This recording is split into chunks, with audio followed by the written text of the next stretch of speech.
everyone. Thank you for coming. We're going to start today with an invocation from Reverend Christina Spotty. Spirit of life and love, spirit of justice and mercy, spirit of all, known by many names, among them God. We are gathered here today in your presence, in this place, on this ground, to honor the history of this church, built for the gathering of Universalists for generations to come. Those who designed and built this church would not have foreseen its future, the evolution of our faith over more than a century. It was built for whatever might come, and it has and will continue to serve their and our vision, to serve the life of a congregation. Blessings, dedications, memorials, weddings, worship, potlucks, events, sanctuary, and more.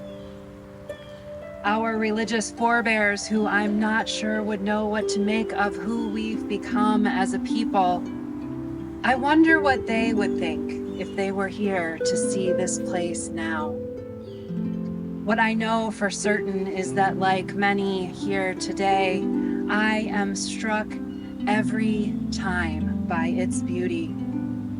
The building and grounds mutually enhance each other with just enough contrast, with a simplicity but boldness that reflects our faith, with the vibrancy of so much life.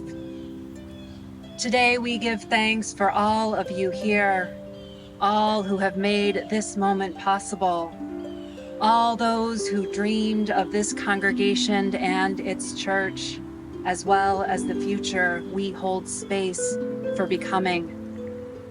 As we receive this marker, may we continue the legacy of being good and faithful stewards of the past, present, and future. This we pray in the name of all that is good and right and true. Amen. Thank you, Reverend Christina, and thank you, Bonnie Whitehurst, for the lovely harp music while we were gathering. I'm glad all of you could join us today. I'm Kathy Hopkins, the former president of UUCTS, and also the leader of our team that worked on the marker project on our end. So welcome today.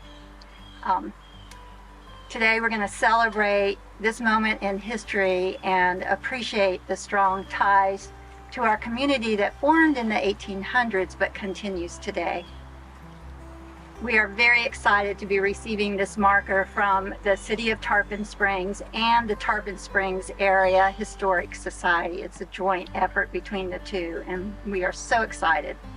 So today we'll have Mayor Costas speak to us, and we will also have the president of the Historic Society, Ed Hoffman, and we will also hear from the great-granddaughter of the guy that built the church, and Jill Noblet McGregor. And then after that, we'll recognize some of our esteemed guests that are here with us.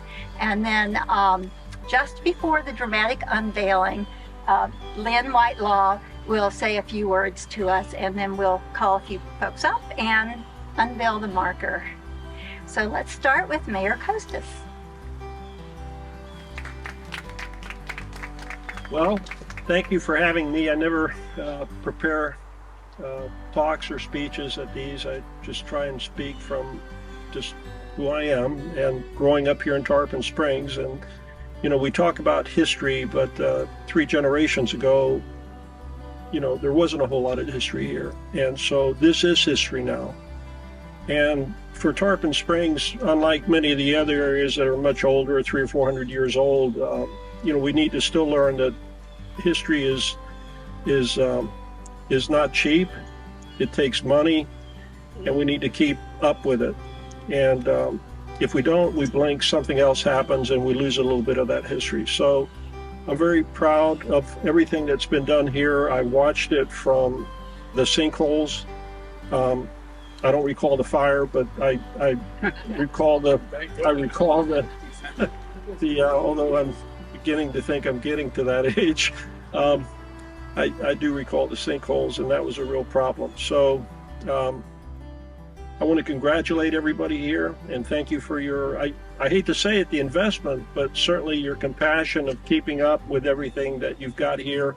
You're doing your part. I'd like, and I hope that everybody else in town does their part as well. So thank you very much.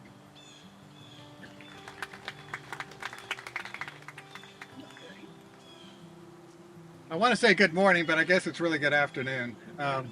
Costa stole a lot of my talk. I think he was looking at my notes that I had. Actually, I'm probably going to go off script, but you know, what makes, you know, this town, Tarpon Springs, has this beautiful waterfront. You know, the bayou, its scenic beauty, all the waterfront that, you know, of course, we're the Venice of the South. We have beautiful beaches. We have beautiful architecture. We have new things and old things, and all of those things that that are quite wonderful. And we also have, a group of wonderful, wonderful people. And those things are all special, but they're not totally unique. There are other communities that have those, but what we do have that really makes us unique is, besides these special, diverse cultural group of people, we have this wonderful history that was made by a lot of really very interesting people, and that fascination, I think, is something really, really special and makes us unique. I know Trinity is a great place to live, from what I understand, but they don't have yet. Give them another 100 or 200 years, maybe they'll have what we have a little bit, but until then, you know, we are very, very special. I mean, that's what makes, not me, but we, our city, our group, becomes very, very special. And I talk about our history as kind of the soul of the community, that we can look back on things that happened here. And know that Governor Safford was just across the way here when he started putting all this together. And so anyway, I'm just so proud of that. I'm also just here to tell you, as the president of the Historical Society, how grateful I am to the city of our partnership, and Kieran and Costa and everybody that's involved with the city to bring what is this history. We have a wonderful museum downtown in the the depot. We have a wonderful cultural center, a heritage center. So we have those things, and Safford House. We have these wonderful things with history, but they have closing hours. This thing that we're putting up today, unveiling today, is going to be here 24/7. So anybody can come as they come into the historic district and learn, and not only the new people or the new residents, or some of us that have been here, like Costa and I, since our childhood, you know, all our lives, because I'm constantly learning new things about our history and say, wow, what about that? So anyway, I'm just so grateful for this program that brings all those museums and all those things to a spot out here that people, passersby, can relive and imagine what it was like to be here so many years ago. And with that, I'm just grateful, and I'm grateful to the city and everyone here for helping us celebrate that. Thank you. All right, I will now introduce you to Jill Noblet McGregor, the great-granddaughter of G.E. Noblet, who built this structure and many others in Tarpon Springs, and whose name is on the plaque. Jill?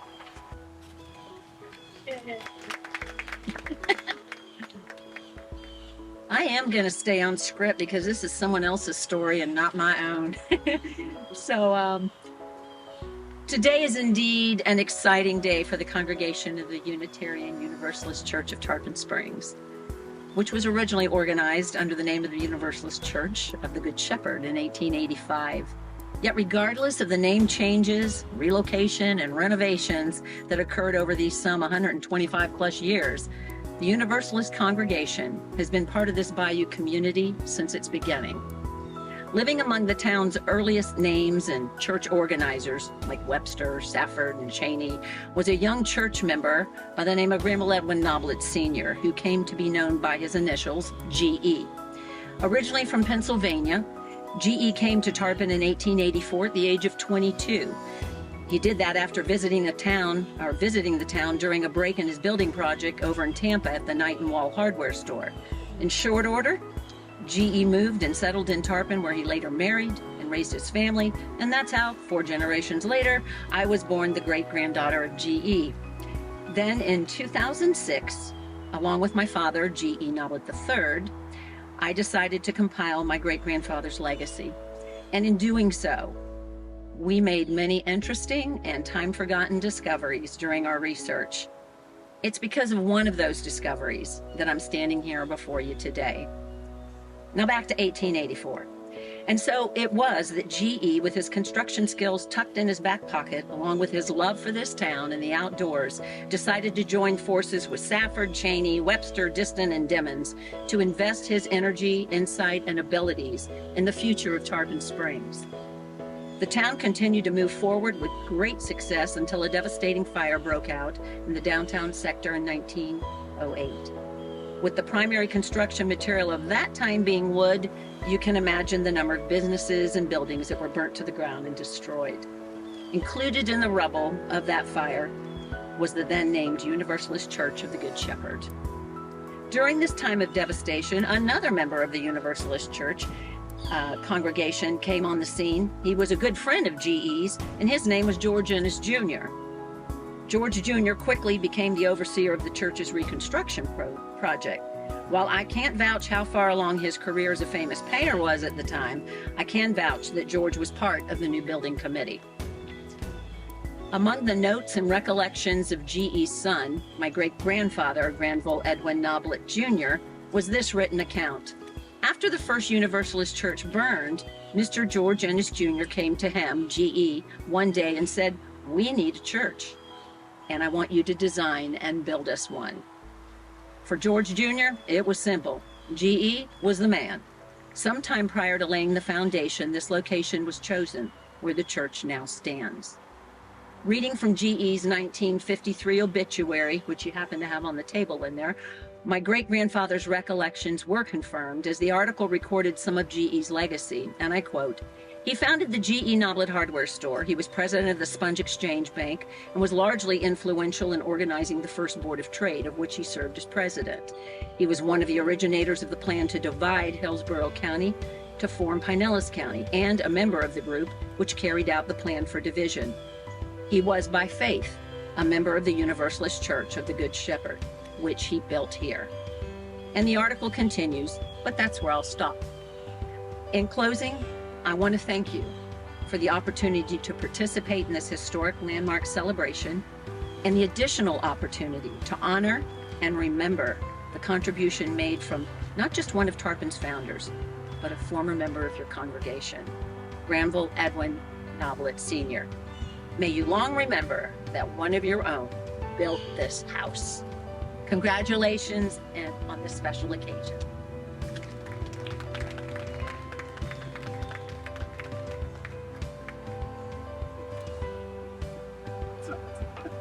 This is the book, Once Upon a Bayou, that Jill authored.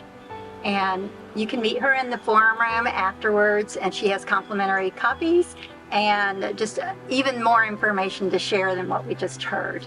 Thank you, Jill.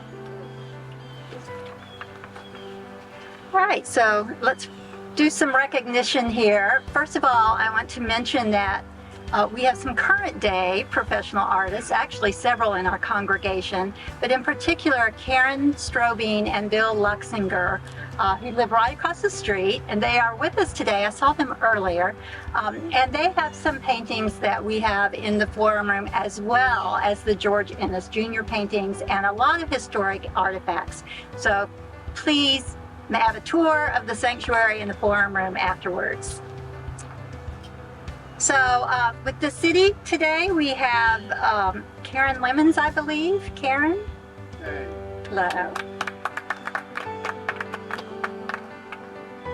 And we have Robin Sanger, who is the founder of Peace for Tarpon.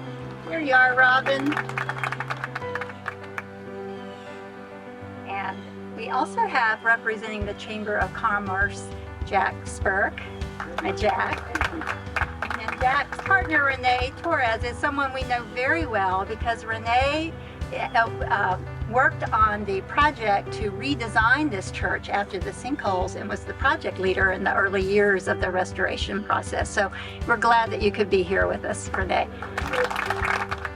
I'd also like to introduce the specific individuals in our congregation who volunteered to help us work through the application process. So we've got John Ferguson and his partner Joe Weinstein didn't officially volunteer to be on the committee, but boy, we put him to work. He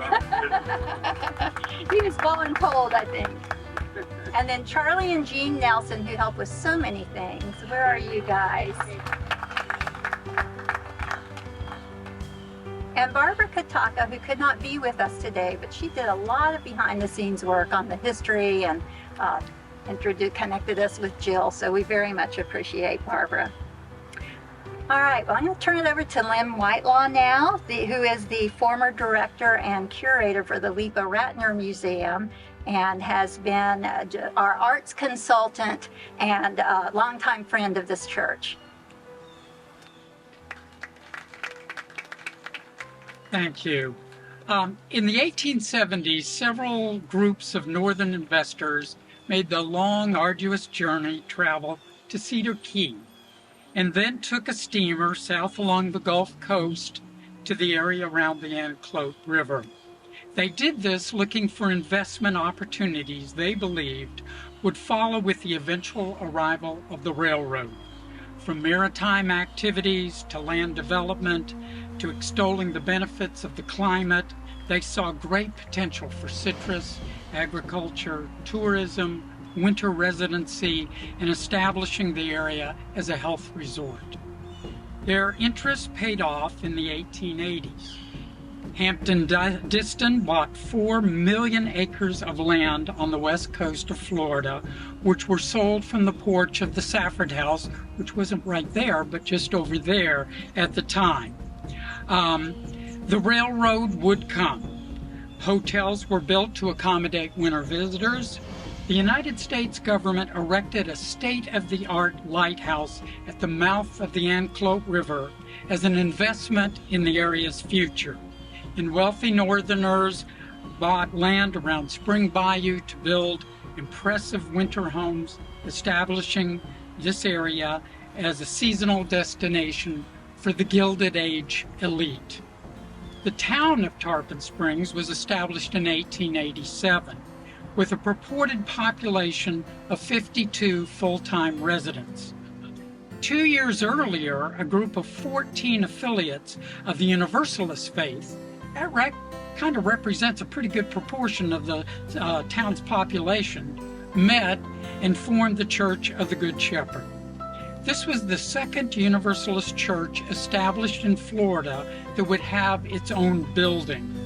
Members included, as we've heard, Governor Safford, his sister, Dr. Mary Safford, the first female medical doctor in Florida, the Reverend Henry Webster ran the church, and other like-minded, well-educated progressives with liberal spiritual beliefs for social and cultural consciousness made the church a very positive contributor to the town's growth.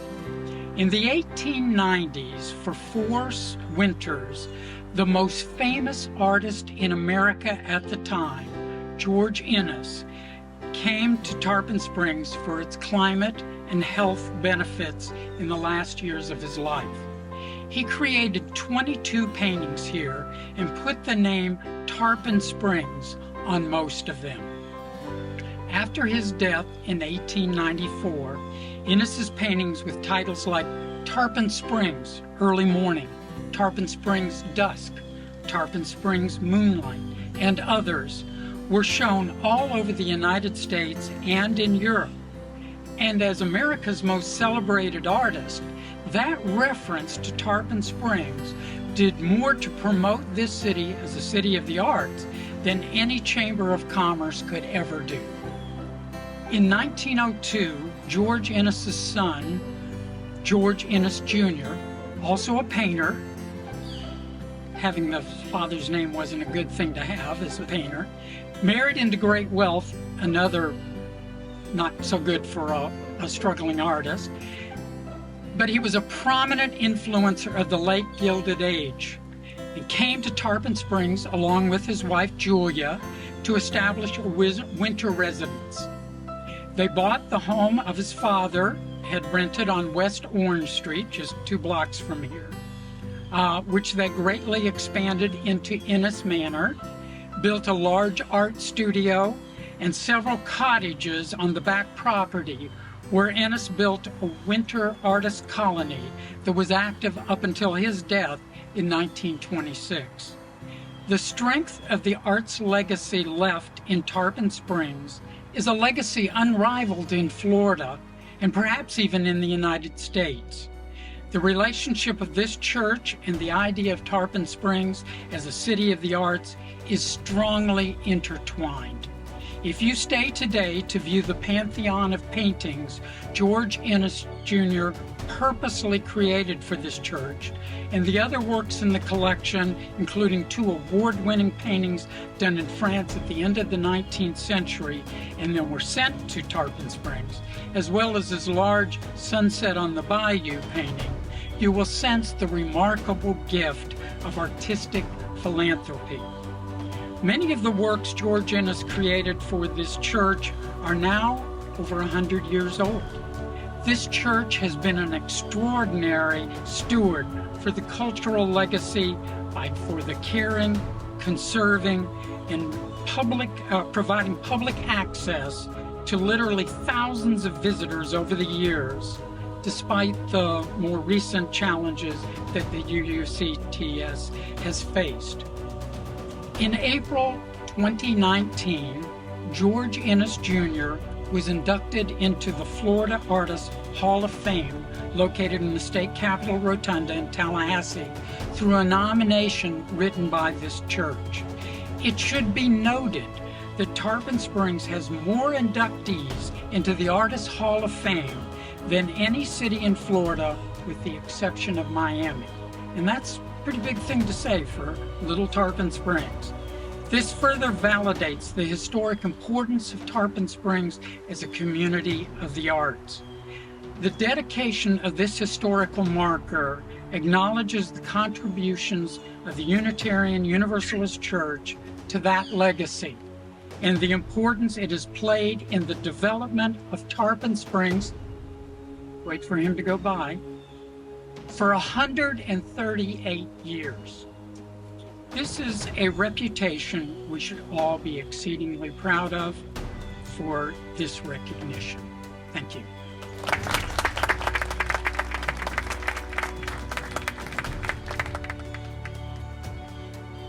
There's one more guest I'd like to recognize, and that is Ron Haddad with the Tarpon Springs Ministerial Association. All right, well now for the moment we've been waiting for. Actually, we've been waiting 138 years to do this. Maybe. It's